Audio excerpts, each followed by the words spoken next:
People के वृक्ष को जल चढ़ाने से कौन सा पुण्य मिलता है, आइए जान लेते हैं। एक नागिन के उद्धार की इस महान कथा के माध्यम से समुद्र की गहराइयों में स्थित क्षीर सागर, वहाँ का दृश्य अत्यंत दिव्य और मनोहर था। क्षीर सागर में लहरों के बीच में शेषनाग की शैया पर भगवान विष्णु सुकून से विराजमान थे। उनका नीलवर्णी शरीर दिव्य आभा बिखेर रहा था। उनके समीप माता लक्ष्मी उनके चरण दबा रही थी। चारों ओर दिव्य प्रकाश था और वातावरण में शांत संगीत की ध्वनि गूंज रही थी। इसी बीच एक पावन पथ से आकाश मार्ग होते हुए देवर्षि नारद जी वहां पहुंचे। नारद जी के हाथ में उनका दिव्य वीणा था और मुख पर हल्की चिंता की रेखाएं थी। भगवान विष्णु ने नारद जी को देखा और मंद मुस्कान के साथ कहा, पधारो नारद, तुम्हारा स्वागत है। ऐसा प्रतीत होता है कि तुम कुछ व्यग्र हो, क्या बात है? क्या तुम्हारे भ्रमण में कोई अनहोनी घटी है? नारद जी ने शीश झुकाकर भगवान विष्णु को प्रणाम किया और कहा, हे प्रभु, मैं अभी अभी पृथ्वी लोक से लौट कर आ रहा हूं। पृथ्वी का भ्रमण करते हुए मैंने एक अत्यंत विचित्र दृश्य देखा। वहां कुछ लोग पीपल के वृक्ष को काटते हुए दिखे, जैसे उन्हें उसके महत्व का कोई ज्ञान ही ना हो। दूसरी ओर कुछ तपस्वी मुनि और साधक उस वृक्ष की पूजा कर रहे थे। वे उसकी परिक्रमा करते, उस पर जल अर्पित करते और मंत्रोच्चारण करते हुए भगवान विष्णु की स्तुति कर रहे थे। हे प्रभु, इस विरोधाभास को देखकर मेरे मन में जिज्ञासा उत्पन्न हुई, पीपल के वृक्ष का क्या रहस्य है? ये वृक्ष इतना पवित्र क्यों है कि कुछ लोग इसकी पूजा करते हैं और जिन्हें इसका ज्ञान नहीं है वे इसे काटने का पाप क्यों करते हैं? कृपा करके मुझे इसके महत्व के विषय में विस्तार से बताइए ताकि मैं इस ज्ञान को लोक में फैला सकूं। भगवान विष्णु के मुख पर एक कोमल मुस्कान खिल उठी। वे मंद स्वर में बोले, हे नारद, तुम्हारा प्रश्न अत्यंत महत्वपूर्ण है। पीपल का वृक्ष कोई साधारण वृक्ष नहीं है। यह वृक्ष स्वयं मेरे स्वरूप का प्रतीक है। यह न केवल देवताओं का निवास स्थान है, बल्कि इसकी पूजा से मनुष्यों के समस्त पापों का नाश होता है और उन्हें मोक्ष की प्राप्ति होती है। सुनो, मैं तुम्हें पीपल के वृक्ष के महत्व की एक कथा सुनाता हूं, जो ये स्पष्ट करेगी कि क्यों यह वृक्ष पवित्र है और क्यों इसकी पूजा करनी चाहिए। हे नारद, इस कथा का केवल वर्णन और श्रवण ही मनुष्य के लिए पुण्यदायी है। जो भी इस पावन कथा को श्रद्धा और भक्ति के साथ सुनता है, उसे अनगिनत पुण्य प्राप्त होते हैं। जो व्यक्ति इस कथा का श्रवण करता है, उसके जन्म जन्मांतर के संचित पाप नष्ट हो जाते हैं, चाहे उसने अपने अज्ञानवश कितना ही बड़ा पाप क्यों ना किया हो। इस कथा के श्रवण से उसे पापों से मुक्ति मिलती है। इस कथा को सुनने वाला अपने पितरों का आशीर्वाद पाता है, उसके पूर्वज संतुष्ट होते हैं और उसे सुख समृद्धि और शांति का वरदान देते हैं। इसके फलस्वरूप पितरों के क्षण समाप्त होते हैं और उनके मार्ग में आने वाली बाधाएं दूर होती हैं। इस कथा को सुनने वाला व्यक्ति अपने घर में दुर्भाग्य, दरिद्रता और कष्टों को दूर करता है। उसके परिवार में सुख समृद्धि और लक्ष्मी का वास होता है। उसका जीवन सदा मंगलमय रहता है। यदि किसी स्त्री पुरुष को संतान सुख की प्राप्ति में बाधा हो रही हो, तो वह इस कथा को श्रवण करके पीपल के वृक्ष की पूजा करे, उसे संतान सुख की प्राप्ति अवश्य होती है। नारद जी ने आनंद और जिज्ञासा से कहा, प्रभु, मैं ध्यान पूर्वक सुन रहा हूं, कृपया इस कथा का वर्णन कीजिए। भगवान विष्णु ने कहा, हे नारद, पूर्व काल की बात है, एक अत्यंत गरीब व्यक्ति रहता था जिसका नाम हरिदास था। हरिदास ईमानदार और परिश्रमी था, लेकिन उसका जीवन अत्यंत कठिनाइयों से भरा हुआ था। वह जंगल से लकड़ियां काटकर उन्हें बेचता और जैसे तैसे अपने परिवार का भरण पोषण करता था। उसका परिवार बड़ा था, बूढ़े माता पिता, उसकी पत्नी गायत्री और 3 छोटे छोटे बच्चे। हरिदास दिन रात मेहनत करता, फिर भी परिवार के लिए पर्याप्त भोजन जुटाना मुश्किल हो जाता। उसके घर में किसी भी प्रकार का धार्मिक कार्य नहीं होता था और ना ही देवताओं की पूजा अर्चना होती थी। हरिदास को शास्त्रों और धार्मिक महत्व के विषय में कुछ भी ज्ञान नहीं था। एक दिन हरिदास हाथ में कुल्हाड़ी लिए जंगल की ओर निकल पड़ा। वह सुबह से ही जंगल के एक एक कोने में घूमता रहा, पर उसे लकड़ियां तो दूर, एक भी सूखा पेड़ नहीं मिला।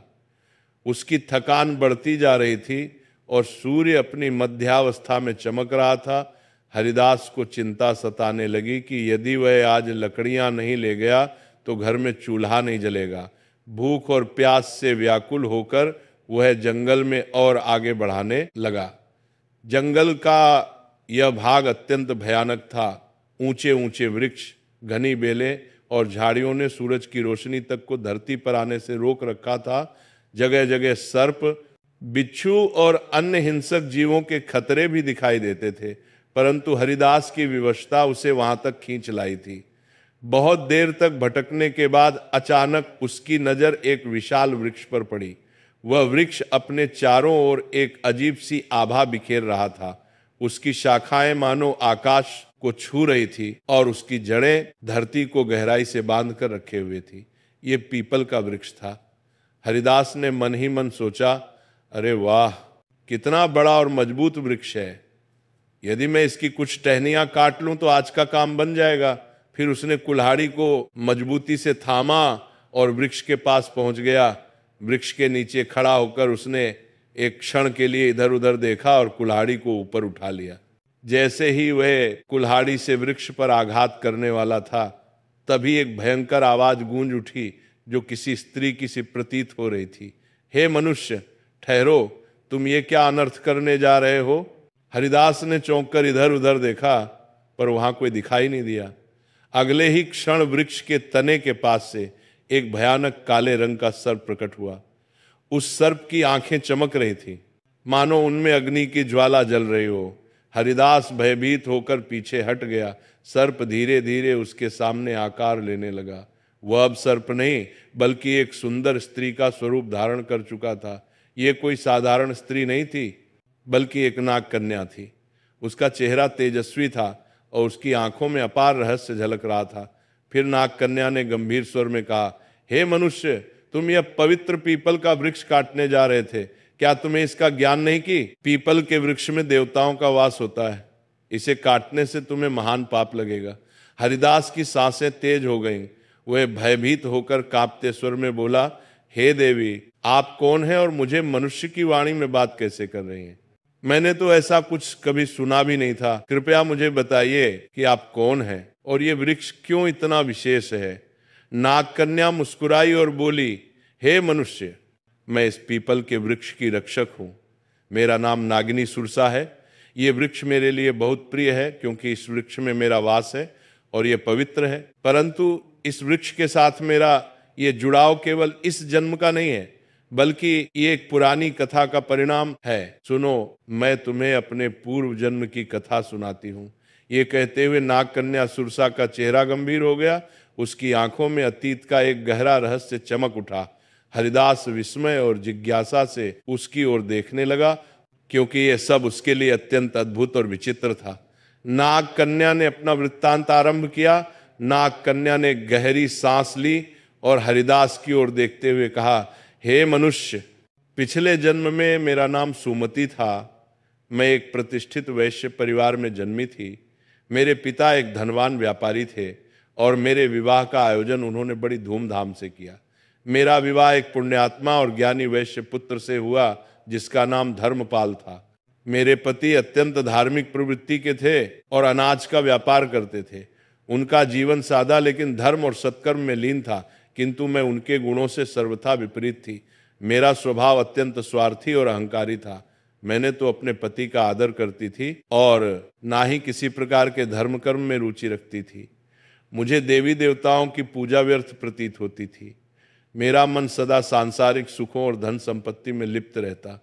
मेरे पति मुझे समझाते रहते कि हमें जीवन में पुण्य के कार्य करने चाहिए, देवताओं की पूजा करनी चाहिए, किंतु मैं उनकी बातों को हमेशा अनसुना कर देती।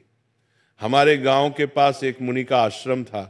वो आश्रम शांत, पवित्र और प्रकृति की छांव में बसा हुआ था। वहां के वातावरण में एक अलौकिक शांति थी। मुनि ने अपने आश्रम के आंगन में एक छोटा सा पीपल का वृक्ष लगाया हुआ था। गांव के लोग वहां नियमित रूप से पूजा करने आते थे। वे पीपल के वृक्ष के चारों ओर दीप जलाते, जल चढ़ाते और उसकी परिक्रमा करते। उनका विश्वास था कि इस वृक्ष में भगवान विष्णु का वास है और उसकी पूजा करने से उनके पितर प्रसन्न होते हैं, लोगों की श्रद्धा और भक्ति से वह वृक्ष बहुत ही कम समय में विशाल हो गया। एक दिन की बात है, मैं उस आश्रम के पास से गुजर रही थी। वहां मैंने देखा कि एक ब्राह्मण अत्यंत श्रद्धा से उस पीपल वृक्ष की पूजा कर रहा था। वह वृक्ष के तले जल चढ़ा रहा था और मंत्रोच्चार कर रहा था।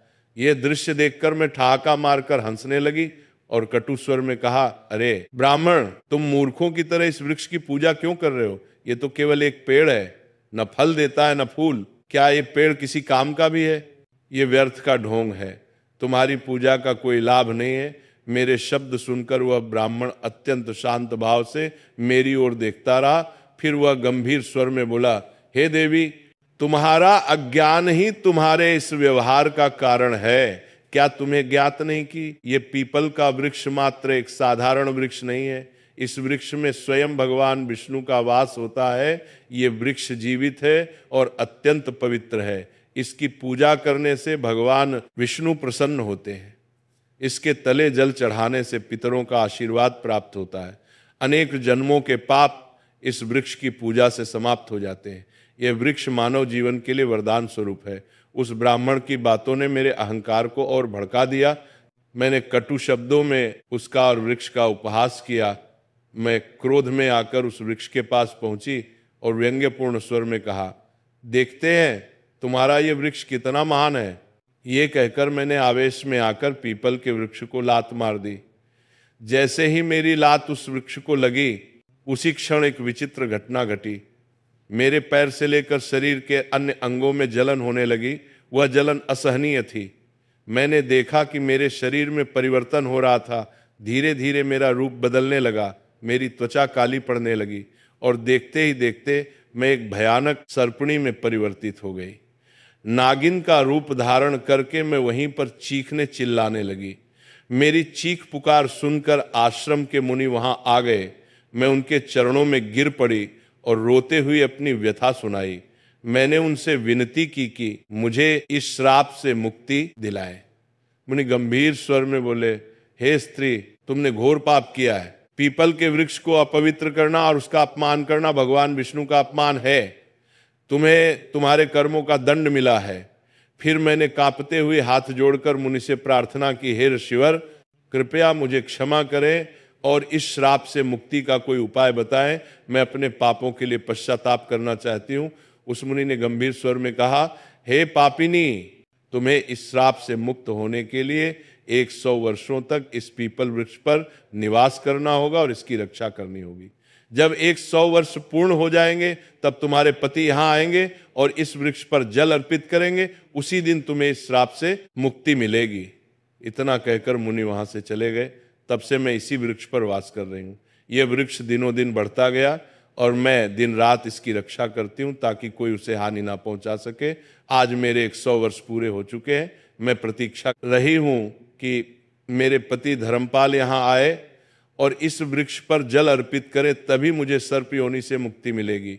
ये कहते हुए नाग कन्या की आंखों में आंसू आ गए। उसकी आवाज में पीड़ा और पश्चाताप स्पष्ट झलक रहा था। हरिदास ये सब सुनकर अवाक रह गया। वह समझ नहीं पा रहा था कि जो कुछ उसने सुना वह सपना था या सच्चाई।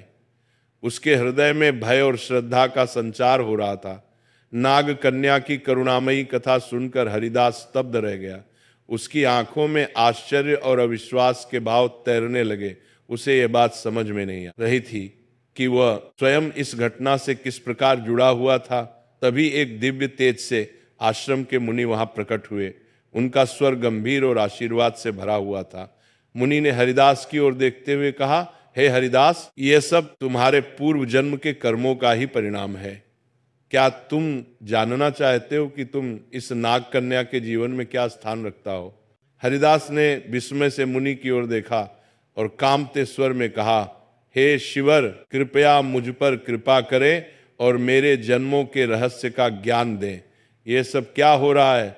मैं इस नाग कन्या के साथ किस प्रकार जुड़ा हूं? मुनि ने अपनी आंखें बंद की और उनके मुख पर एक गंभीर आभा उभरी। फिर उन्होंने कहना आरंभ किया, हे हरिदास, सुनो, तुम्हारे पूर्व जन्म की कथा। इस नाग कन्या जिसका नाम सुमति है, इसका पति तुम ही थे। उस जन्म में तुम धर्मपाल नामक एक पुण्यात्मा व्यापारी थे। तुमने सुमति से विवाह किया था और उसका जीवन संवारने का हर संभव प्रयास किया। तुम एक धर्मनिष्ठ और सत्यवादी व्यक्ति थे। तुमने सुमति को सद्मार्ग पर लाने के लिए अनेक प्रयास किए, किंतु वह तुम्हारे प्रयासों की उपेक्षा करती रही। हरिदास ने आश्चर्य और अविश्वास के साथ कहा, क्या मैं इस नाग कन्या का पति था?